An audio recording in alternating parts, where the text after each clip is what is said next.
Virgilio, you just won the high jump. You win the 200 meters today at Taconic High School against Pittsfield. Tell me a little bit about the long jump that you just finished.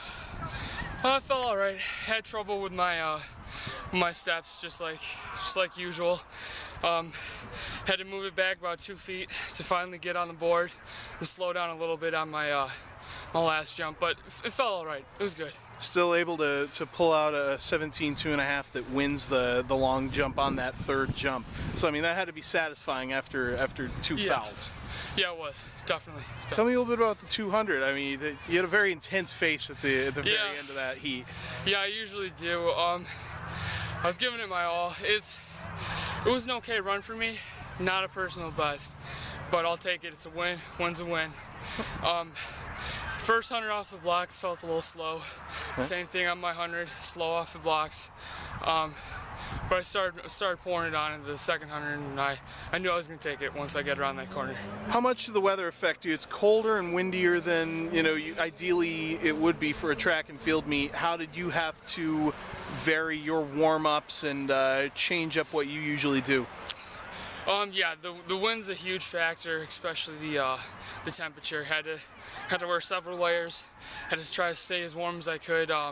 Stretch longer. Warmed up a little bit longer than I normally would. And yeah, the wind's a huge factor on the 200 because it's nice getting it in your back on the last 100, but rounding that corner, man, the wind in your face, it definitely slows you down. All right. Now you're trying to go to, I think it's Australia, yes, and that's correct. Participate in some track and field events. Tell me a little more about that. Yeah. Okay. That's it's a tri-national tournament. It's held by Down Under Sports, and they have recruiters for each state, and they choose high school athletes who they want to compete on that as a conference team.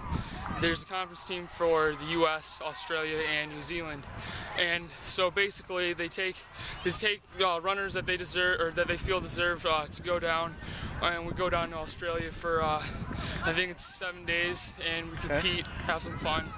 Now you're trying to raise money for that. How are you going about it? Well, what it is, it's hard to do it because we got to make sure we're doing everything legal, and I can't personally accept any donations myself. It has to go through Down Under Sports. So what it is, you can go online at I believe it's just downundersports.com, and you can go to I think it's a sponsor link, or so it's something around that line, and it'll tell you to put in the athlete's name and the amount that you'd like to donate, and it goes right to it, and it takes directly that cost off of the trip for me.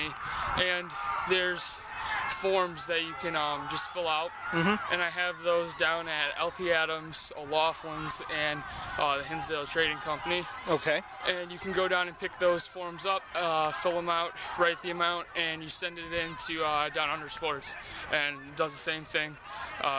All of it goes to take off the amount for my trip. All right, Nick, congratulations and good luck. Thank you.